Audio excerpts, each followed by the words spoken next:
पौराणिक संस्कृतिले भरिपूर्ण नेपाल एक युवा देश हो।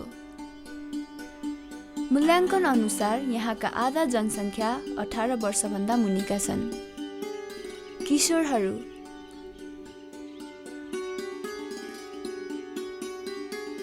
यौन तथा प्रजनन स्वास्थ्यप्रति उनीहरूको धारणा सबै किशोरहरूको लागि अत्यावश्यक विषय हो।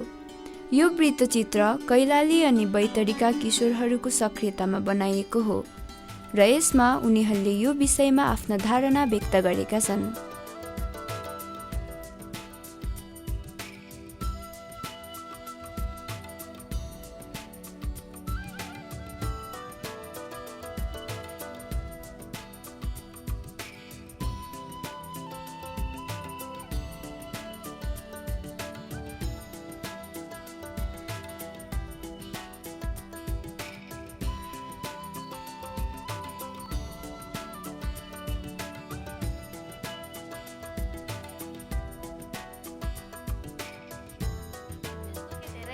जस्तो व्यवहार अहिले नेपालमा तल्लो जातिहरूलाई गरिन्छ नि, यता सुन्नुहुन्न, यिनले छेउको पानी खानुहुन्न, के पनि खानुहुन्न, त्यस्तै व्यवहार गरिन्छ सर। छ परिवर्तनमा पनि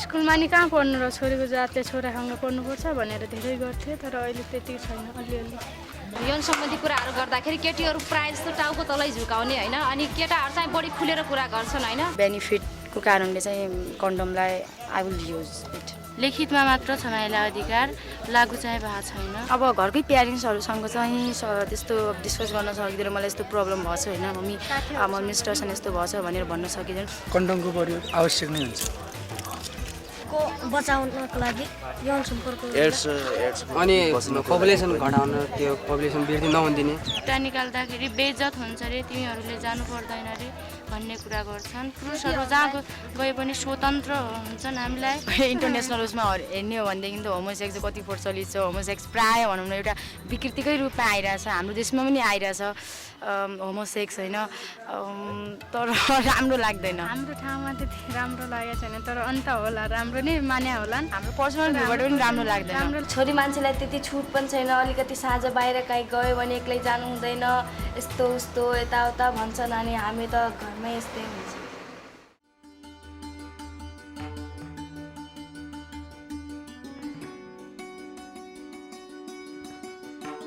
नेपाली हिन्दू संस्कृतिलाई हेर्दा पौराणिक कथाहरूमा यौन क्रियाकलापलाई केही हदसम्म महत्त्वपूर्ण स्थान दिएको पाइन्छ। कुनै कुनै मन्दिरका कालीगढीहरूमा यस्ता यौन क्रीडाका आकृतिहरू खोपिएको देखिन्छ।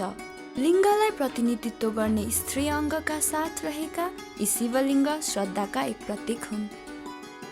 इतिहास तथा संस्कृतिका धेरै दक्षहरू यस्ता आकृतिहरू बनाइनुको एउटा कारण यौन शिक्षा दिने उद्देश्यले भएको हुन सक्ने मान्दछन्।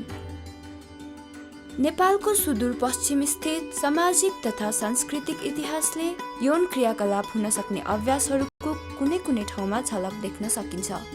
केही दशक अघिसम्म मात्रै पनि कुनै कुनै समुदायमा किशोरीहरूलाई आजीवन मन्दिरको सेवाका लागि चढाइन्थ्यो।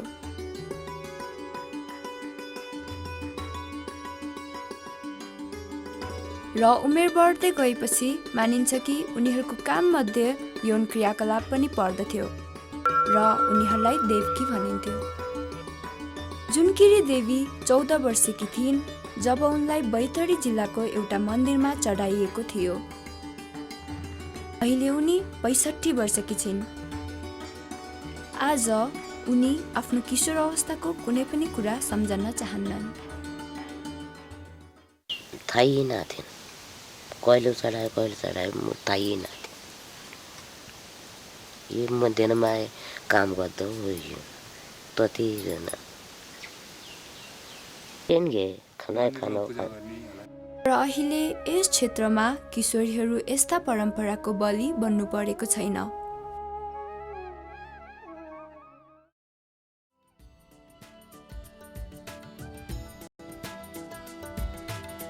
कैलालीका केही गाउँहरूमा वादी समुदायले अरू समुदायका व्यक्तिहरूलाई यौन सेवा उपलब्ध गराउँदछन् भन्ने मानिन्छ। सायद उनीहरूको यो जीविकोपार्जन गर्ने एक माध्यम हो। स्थानीय व्यक्तिहरू यस्तो अभ्यास केही दशक अघिसम्म पनि प्रचलित रहेको बताउँदछन्। आजकल यस्ता क्रियाकलापका खुल्ला घटनाहरू नपाइए पनि कतै कतै यस्ता अभ्यास अझै रहेको धेरैले मान्दछन्। कहिलेकाहीँ भेटिने यस्ता असामान्य घटनाहरू भन्दा फरक रहे पनि सामान्य जीवनमा यौन बौद्धिकताको आफ्नै रिवाजहरू छन्। साझा पखले कैलाली स्थित यी गाउँका महिलाहरूलाई सिङ्गो एक्लोपन ल्याउँदछ। उनीहरूले यस्तो किशोर अवस्थादेखि भोग्दै आएका हुन्। उनीहरूलाई छुट्टै भाडा अनि कपडा दिइन्छ। छुवाछुतलाई प्रबल बनाई किशोरी तथा विवाहित महिलालाई हरेक महिना रजस्वलाको बेला अशुद्ध हुन्छन् भनी अछुतो रहन लगाइन्छ। 24 वर्षीय शोभा माटो अनि छप्परको यो सानो घरमा सुत्नको लागि तयार हुँदैछिन्। यसमा तन्किन पनि ठाउँ छैन र यो सानो द्वारले ढोका अनि झ्यालको काम गर्दछ। एक्लो र असुरक्षित यसरी उनले कति रातहरू आफू शुद्ध नभएसम्म बिताउनु पर्नेछ। हामीलाई त नराम्रो लाग्छ अनि डर लाग्छ त्यस्तो त्यहाँ बस्ने बेला हामीहरूलाई। अनि एउटा न त्यहाँ लाइट हुन्छ, लाइट भएपछि अलि के हुन्छ डर पनि लाग्दैन। कोही के थाहा कति बेला अब के हुन्छ होइन। हावा आउँछ, यसो हुरी आउँछ, पानी आउँछ अनि पानी पर्ने बेला डर लाग्छ हामीहरूलाई। एक्लै हुन्छौँ अनि कति बेला कोही काहीँ भन्छन् बलात्कार गर्यो भन्छन् होइन। हामीले अब सुन्यौँ, देख्न त देखेनौँ, पूर्वतिर गऱ्यो भन्दै थिए। आमा छोरी गरे आँटीमा सुतेको गरे अनि त्यस्तै आयो गरे अब चोरहरू। अनि त्यत्तिकै पछि गाउँमा घरमा हल्ला भयो अनि तिनीहरू भागे गरे। त्यस्तो बेलामा त के हुन्छ हामीहरूलाई हल्का काम गर्नुपर्ने होइन, हल्का राम्रो खाना खानु। हामीले त के हुन्छ टाढा बस्नुपर्छ। हामीहरूको भाँडा पनि अलगै राखिदिन्छन् अनि टाढा बस्नुपर्छ, लुगा अलगै हुन्छ हामीहरूको, त्यहीँ बसेर खानुपर्छ। 5 दिनसम्म त्यहाँबाट कहीँ जानु पाइँदैन। अनि यो कचिलो घाँस पनि काट्न हुन्न, हामीहरूले त्यत्तिकै बस्नुपर्छ। हामी पनि आँटी बस्यौँ, हाम्रो बुहारीलाई पनि आँटी बसाल्यौँ। अब त्यहाँभन्दा अब क्या भन्नु त अझ अझै भन्दा तपाईँ बुहारीले त भन्थ्यो, तर हामी नबद्दाखेरि अब त्यो बदलिँदैन। हामीले मरिसकेपछि तिनीहरू ज्याइसुकी गरन्, हाम्रो सास छँदाखेरि त्यो कुरा रित बदलिँदैन, मान्दैन। देवताले मान्दैन। अब भगवान्ले त क्या मान्दैन होला, देवताले मान्दैन। केही पनि के गर्ने त, कर्बाध्य भएर बस्नुपर्छ। यिनीहरूले बस भन्छन् त पछि त हामीहरू बस्दैन त्यसरी। अब सासूहरू बस्न भन्छन् बस्नु पर्यो पछि त हेर्नु पर्यो। त्यति उ गर्छन् हामीहरूको। अब साना साना फुच्चीहरू हुन्छन् होइन, पछि ठुलो हुन्छन्, यिनीहरूलाई पनि त्यही हुन्छ। नाइ राख्दैनौँ भन्छ यिनीहरू हुनसम्म राख्न दिँदैनन्। यिनीहरू भएपछि हामीहरू मन नपर्दाखेरि त त्यो रित बदलिँदैन, त्यही हो। अब स्वास्थ्यलाई पनि अलि हानि हुन्छ नि महिलाहरूको। त्यस्तै सर यो हटाउनुपर्छ यो प्रथालाई। के भन्नु अब राति अस्ति भर्खर समाचार सुनेको सर ऊ त्यो कुनपुर जिल्लामा यस्तै थपडीमा ओड्न पनि दिएनन् अनि 2 जना केटीहरू सँगै मरिहाले। यस्तो चिसो एकदमै चिसो महिना थियो, ओड्न पनि दिएन। धेरैले आजकल यस्ता अभ्यासलाई समर्थन गर्न छाडिसके र गाउँ पछि यसलाई हेर्ने दृष्टिकोण फरक भेटिन्छ। तर रजस्वला भएका केटीहरूलाई अरू नै सुझाव दिएको पाइन्छ। हस्पिटलमा कस्तो सिचुएसन छ भनेदेखि डक्टरहरू अब मैले पेट दुख्छ, मेन्स्ट्रुएसनमा एकदमै पेट दुख्छ भनेपछि होइन, तिम्रो पेट दुख्छ भनेपछि तिमी म्यारिज गर होइन, म्यारिज गरेपछि राम्रो हुन्छ भन्ने त्यस्तो सिचुएसन प्रायः केटीहरू छन्। ममा आएको छैन तर धेरै केटीहरू त्यस्तो भन्छन् होइन। तर नर्स तिनीहरूसँग अब त्यो त अब तिनीहरूलाई राम्रोसँग सम्झाउने मान्छे नभएर नि होला होइन, बिहे मात्र त्यसको प्रब्लम त्यस्तो भन्छन्। अब के साथीसँग गएर के फाइदा त, हामी त जाँदै जाँदैनौँ, खालि लाज मात्र हुन्छ भनेर भन्दा चाहिँ त्यही हुन्छ। अनि केटीहरू त्यही कारणले बढी भए पनि समस्या खुला गर्न सक्दैनन्। पहिलाको त हाम्रो मम्मी भनौँ, मम्मीसम्म पनि अब तिनीहरूले त्यही हो 4 दिनमा नुहाउने होइन। आज 4 दिन भएको छ 4 दिनमा नुहाउने, अनि 5 दिनमा नुहाउने होइन, अनि 6 दिन भएपछि बल्ल गर्ने, अथवा 8 दिन भएपछि मेन्स्ट्रुएसन गर्ने के अरे त्यो भान्सामा लाग्ने होइन, त्यस्तो पानी लाग्ने त्यस्तो चाहिँ छ। तर अहिलेको केटीहरू चाहिँ प्रायः अब एउटा एजुकेटेड सबै स्कुल लेभलमा पढ्ने त्यस्तो भएको हुनाले चाहिँ अब दिनौ नुहाउँछन् होइन, सरसफाइ गर्छन् अनि सफा लुगामा रहने, आफ्नै कोठामा रहने। अहिले त्यस्तो पहिला गाई गोठमा त्यस्तोमा बस्ने एउटा छुट्टै ठाउँ दिइन्थ्यो होइन, त्यस्तो छुट्टै कपडाहरू दिइन्थ्यो भनेपछि अहिले त्यस्तो सिचुएसन छैन।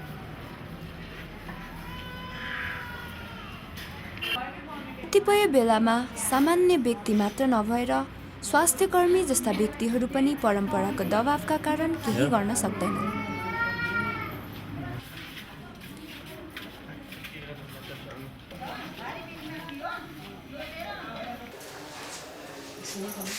नछुनु है नछुनु मलाई के को छुयो हो त यहाँ हस्पिटल नपर्ने छुयो त छुयो भन्छ नि हामी त्यही त यो त अति गर्नुभयो त यो गाउँसँग छर्केर घर त मान्ने हो नि धेरै मान्छन् कि त्यही त मान्छन् होला नि त अब यस्तो मान्ने छ भने त बिस्तारै हटाउनु पर्यो नि त आमा यो त चलिरहेको चलन हो नि हाम्रो त यो त त्यही त चलेको भयो भने बिस्तारै यो त गाउँ छर्केर शुद्ध हुने हो र हुन्छ भन्छन् अब हाम्रो पुर्ख्यौलीले भन्थे शुद्ध हुन्छन् भनेर ल ल ल ल भयो अब धेरै नछर्किनु यहाँ चाहिँ गाउँ पुरै भित्रै गाउँ आउनु लाग्छ पुरै कोठाभरि धेरै छर्किनु भएन नि त अब यो त हस्पिटल हो नि त हस्पिटलमा त यस्तो कति आउँछन् कति आउँछन् बच्चा पाउने आइरहन्छन् त्यति छुयो मानेर हुन्छ त यहाँ छुयो मान्नुपर्ने कुरै छैन नि कि त्यो त राम्रो कुरा हो नि बच्चा भएको त खुसी हुनुपर्ने छ अब तपाईँ छुयो भनेर त्यो पुरै गाउँ छर्केर पहिलादेखि त्यही भएर हामीले चलन चलाएको अब बिस्तारै हटाउनु पर्छ है रिसाउनु भएन नि त नै रिसा होइन नि त यो कुरा त बुझ्नु पर्यो नि तपाईँहरूले अब अर्को अब एउटा संस्कार नै भयो नि पहिलादेखि मानि आइरहेका छौँ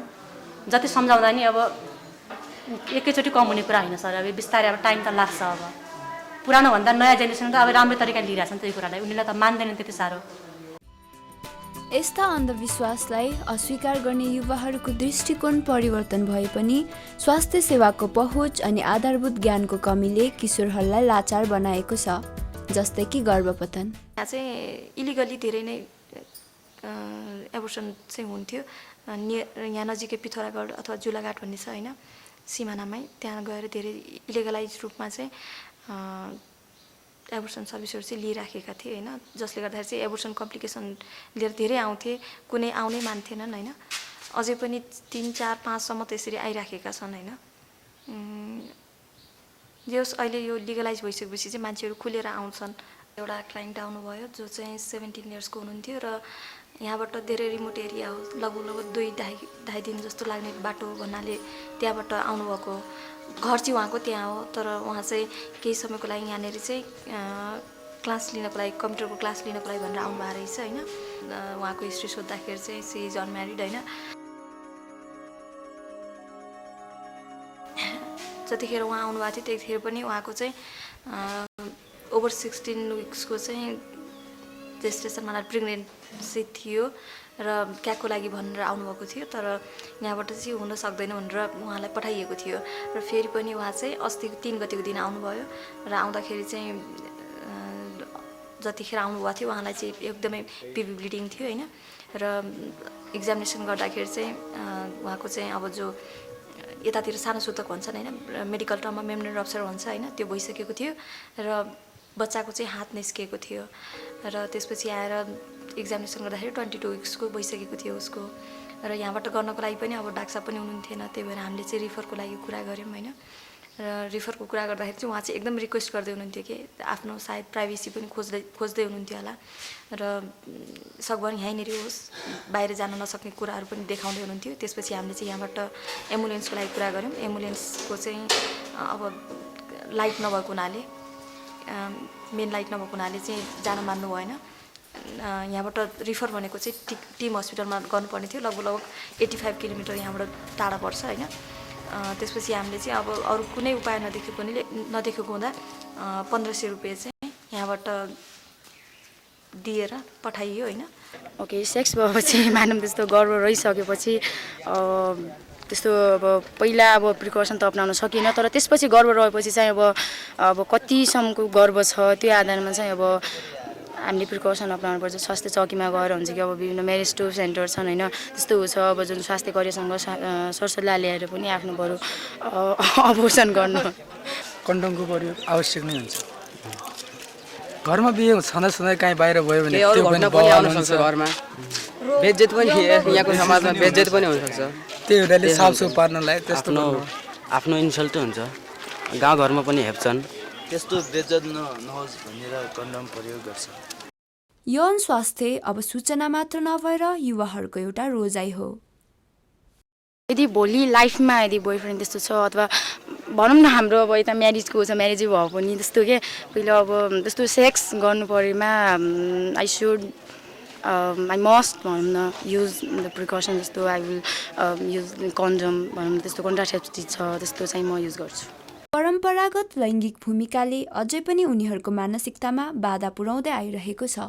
केटीहरूले हेजिटेसन मान्ने त्यस्तो फिलिङ गर्ने खुलेर नभन्ने होइन जस्तो म्याडम छ भनेपछि केटाहरूले अलि हेजिटेसनै गर्ने सोध्नलाई त्यस्तो चाहिँ छ त्यस्तो सिचुएसन तर माग्दा चाहिँ अहिले माग्छन् त्यसरी अब ऊ गर्दैन स्वास्थ्य चाहिँ अघि त्यहाँबाट त्यसरी साथीहरूलाई जस्तो छ जे छ मलाई थाहा छैन तर म त जहाँ जान्छ जे जान्छ म त मागिहाल्छु मलाई त केही छैन अब साथीहरूलाई छ भने भन्नु होला 17 वर्षे राजु परियारको कन्डम माग्न सक्ने आत्मविश्वास उसको अरू स्कुले साथीहरूको भन्दा पृथक कारणले फरक छ ऊ विवाहित हो 15 वर्षमा विवाह गरेको राजु यो निर्णय आफ्नो रोजाइ भएको बताउँछन्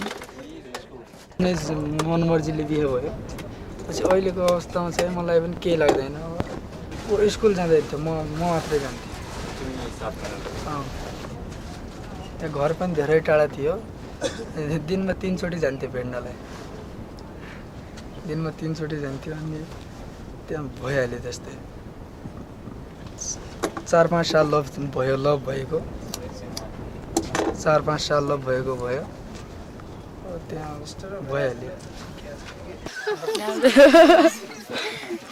कुरा मलाई राम्रो लाग्दैन किनभने ऊ सानो उमेरमा बिहा गरेको छ यसको ज्यानको पनि खतरा हुनसक्छ यसको नभए पनि घर परिवारको मलाई कस्तो लाग्छ भने अब त्यो ज्यानको खतरा हुन्छ भन्ने कुरा पहिला त्यो मलाई थाहा थिएन तब अहिलेको उसमा कस्तो लाग्छ भने 2-4 सालपछि छोरा भएपछि समयमै छोरा भएपछि बुढेसकालमा काम लाग्ला भन्ने त्यस्तो सोच छ पछि के हुन्छ कस्तो हुन्छ थाहा छैन मलाई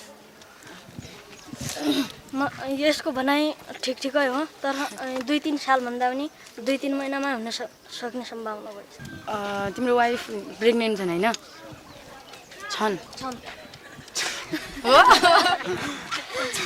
त्यसो त खासै भएको छैन अब पछिका दिनमा हुन्छ भने थाहा छैन अब के गर्ने ठिक छ अब प्रेग्नेन्ट नभएपछि होइन त्यस्तो अब प्रिकसनहरू अपनाउनु पऱ्यो त्यस्तै कम उमेरमा चाहिँ अहिले अब बिहे भइसके भयो भने होइन त्यस्तो रिलेसन भयो भने अब बच्चा जन्माउनु भएन होइन भाइले त्यो सजेसन छ किनभनेदेखि पछि धेरै त्यस्तो डेन्जरियस त्यस्तो सिचुएसन आउन सक्छन् अहिले चाहिँ अब त्यस्तो बिहे चाहिँ भए पनि त्यस्तो बच्चा जन्माउने त्यस्तो चाहिँ गर्नु भएन जब आफ्नो अलि परिपक्व उमेर हुन्छ आफूले त्यस्तो दायित्व ड्युटी रिस्पोन्सिबिलिटी निभाउन सकिने हुन्छ चाहिँ बरु चाहिँ पछि त्यस्तो बच्चा जन्माउने त्यस्तो पछि गर्दा हुन्छ तर अहिले चाहिँ अब बिहे भए पनि त्यस्तो बच्चा जन्माउने अथवा अन्य त्यस्तो चाहिँ गर्नु मलाई ठिक लागेन अब अहिले बच्चा नभइदिए ठिक हुन्थ्यो केही दिन खेल्न पाउँथ्यो शरीर पनि हुन्थ्यो स्कुल पढ्थ्यो किनभने बच्चालाई बच्चा हुने भयो भोलि पालन दादा हुने भयो अब 18 जम्मा जिम्मेवार त मेरो माथि आउने भयो हमलाई के मतलब हुने भयो खायो घुम्यो स्कुलतिर गयो त्यतिकै त बोलाउने भयो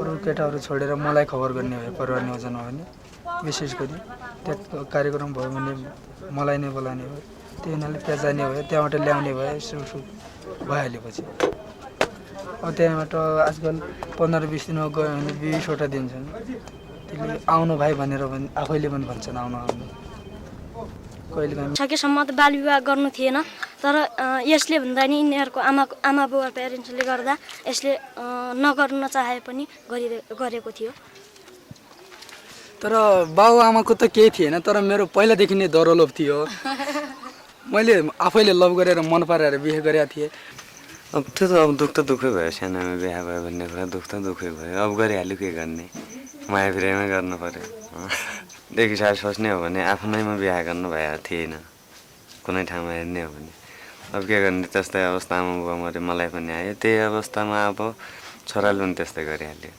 अहिले आफू स्कुल एजमा छ भनेपछि उसले फ्यामिलीको रिस्पोन्सिबिलिटी कसरी निभाउन सक्छ र अरू अन्य कुरा भोलि आउने नि उसलाई थाहा छैन इभन कि उसको वाइफ चाहिँ अहिले प्रेग्नेन्ट अवस्थामा छन् र उसलाई लाग्छ उसको लभको कारणले त्यस्तो भयो भनेपछि त्यो एउटा अट्र्याक्सन फेज मात्रै मान्छु म जुन अन्डरस्ट्यान्डिङ भोलि लाइफमा आउने जस्तो प्रब्लम यो प्रब्लम आउँछन् मैले यो रिस्पोन्सिबिलिटी यो ड्युटी निभाउने हो मेरो फ्यामिलीप्रति यो छ मेरो वाइफप्रति यो छ इभन कि भोलि उसको चाइल्ड भयो भने म मेरो चाइल्डलाई कुन फ्युचर दिन सक्छु मेरो चाइल्डलाई म के नेसेसिटीहरू के फेसिलिटीहरू बेयर गर्न सक्छु भन्ने उसलाई थाहा छैन त्यो सबै मेरो टाउकोमा छैन त्यो बाबाले पनि गर्नुहुन्छ तर त्यो आम्दानी भइरहेको छ चलेकै छ अहिलेसम्म जहाँ चाहिँ अशिक्षित समाज छ अनि अशिक्षित यस्तो फ्यामिली छ मम्मी बुवाहरू छन् भनेपछि प्रेसर गरे नि हाम्रो यस्तो भन्ने एउटा इमोसनली ब्ल्याकमेल गरे नि होइन त्यस्तो रूढिवादी कुराहरूले नि त्यो कम उमेरमा बिहे हुने बाल विवाह हुने चाहिँ छ अहिले नि छ हाम्रो समाजमा त्यस्तो अब निर्मूलै भएको छैन तर नि अब त्यस्तो नराम्रो हो तर सबै केटीहरू यो मान्दैनन् कि चाँडै विवाह गर्नु केटा साथीको आकर्षणले गर्दा हो।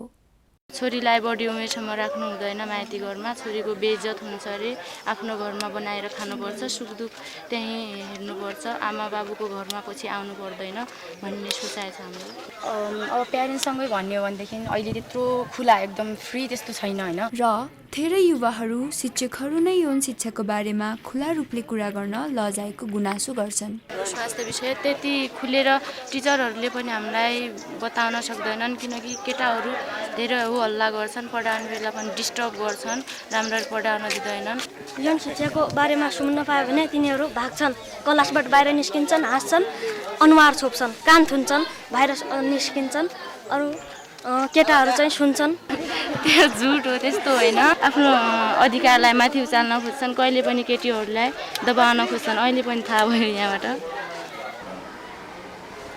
यौन सम्बन्धी यस्तो शिक्षाहरू चाहिँ हामीले खुलेर सबैको सामु भन्नुपर्छ, पुरा एकदम शिक्षा राम्रो तरिकाले सञ्चालन गर्नुपर्छ भन्ने जस्तो लाग्छ मलाई।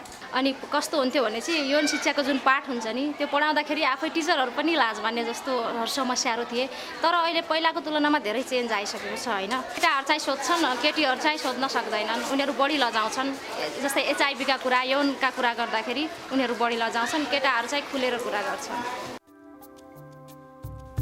नेपालको सुदूरपश्चिम क्षेत्र देशकै सबैभन्दा कम विकसित क्षेत्र हो। यहाँ जीविकोपार्जन सानोतिनो खेती वा सहरमा गई सानोतिनो काम गरेर चल्दछ।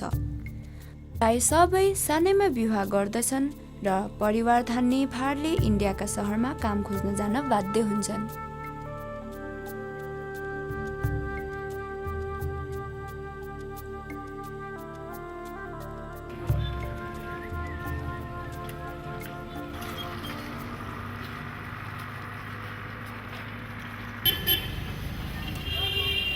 नेपाल र इन्डिया बीच खुला सीमा भएकोले यात्रुहरूलाई प्रवेशपत्र चाहिँदैन।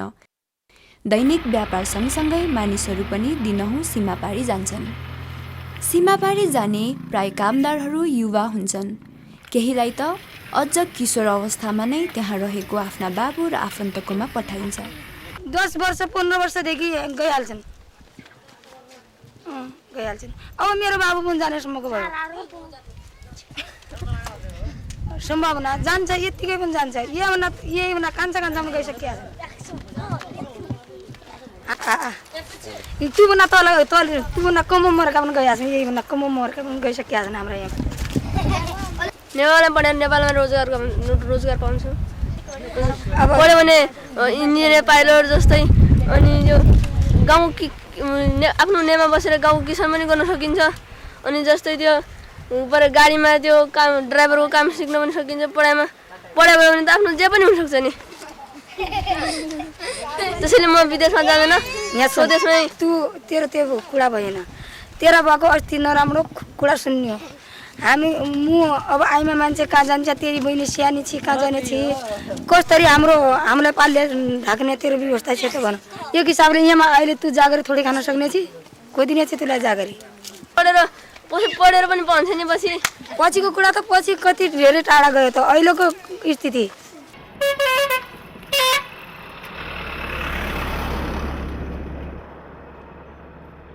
बिना सिपका जाने प्राय जसो मजदुर वा सुरक्षा गार्ड भएर काम गर्ने यी कामदारहरू परिवारबाट टाढा हुने अनि एक्लोपनको कारणले ठुला सहरहरूमा कहिलेकाहीँ यौन क्रियाकलापमा फस्दछन्। गाउँमा भन्यो इन्डिया जाने मान्छेले एचआइभी चेक गर्नुपर्छ भन्ने चाहिँ थाहा छ उनीहरूलाई। यो एचआइभी भनेको यसरी सर्ने हो, यसरी हुने हो, अब यसरी भन्ने थाहा छैन। खालि इन्डिया गएपछि यो बम्बई रोग इन्डियाबाट आउँछ, त्यत्तिकै पनि आउँछ, इन्डिया गयो कि आउँछ भन्ने हुन्छ। तर आफ्ना व्यवहारहरूलाई अब थाहा नभएर त्यस्तो चाहिँ छैन। जस यो प्रोडक्टिभ एज भनौँ न 25 देखि 35 40 वर्षकोमा चाहिँ बढी देखिएछ। टिनेजमा चाहिँ अलिक कम छ भनौँ न। अन्तर्राष्ट्रिय सहयोगमा स्वास्थ्य सङ्गठनहरूले सीमा क्षेत्रमा इन्डिया जाने कामदारहरूलाई एचआइभी विरुद्धको सतर्कताको लागि जानकारी उपलब्ध गराएका छन्। तपाईँ कहाँबाट आउनु? म अहिले यहाँ पहाडबाट आएको। कहाँ जानुहुन्छ? अहिले इन्डिया जानु आएको। यस पोस्टमा सीमा पारी जाने कामदारहरू आफै नआउने हुनाले आफूहरू बाटोमै गई उनीहरूलाई भेट्ने गरेको बताउँदछन्।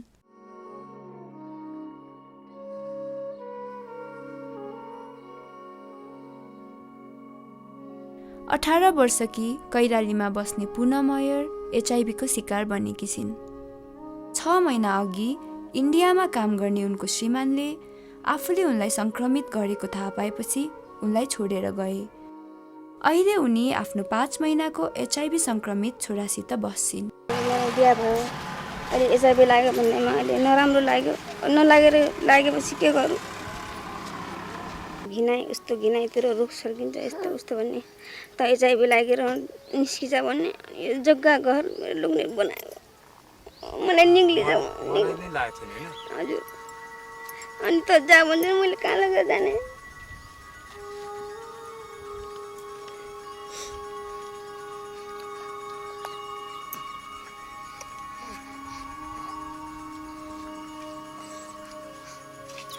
त्यही अब जान्छु औषधि ल्याउँछु, मलाई केही थाहा छैन।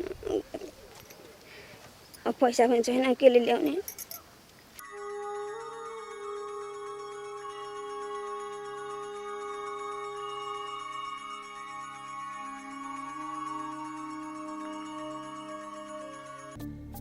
बैतडीका दीपक एचआईभीले गर्दा टुहुरा भएका नेपालका 13,000 बच्चाहरूमध्ये एक हुन्। मेरो नाम दीपक मुन्डा, क्लास 8। म अहिले हजुरआमा हजुरबासँग बसिरहेको छु। अब के छ, यहीको आमा छैन, बाबु छैन। अब यहाँ कोही खबर गर्दैन। बाबा बडो बाप छ, मा छ, कोही पनि गर्दैन यो खबर। न यहीको माने भन्नु थियो मर्नबाट पहिला छोड्नु हुँदैन। यहीको कोही पनि छैन, कोही देख्नलाई छैन। मलाई भन्नु थियो तु देख यहाँ, यसका त घरबाट कोही पनि छैन, मत छोड भनेर फेरि मरेको। मलाई मेरो मम्मी बुवाको बारेमा केही थाहा छ। मेरो सासना सन्ज्या म पालिदिन्छु छोरीको तर्फबाट। अब म मरिगयो कहाँ एक रोटी मिलाउनु।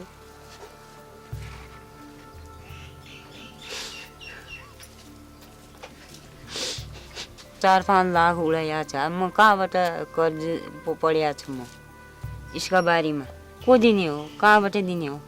छोरा पनि अब छोटी छोटी नोकरी छन्, कहाँबाट दिने हो भन्छन्।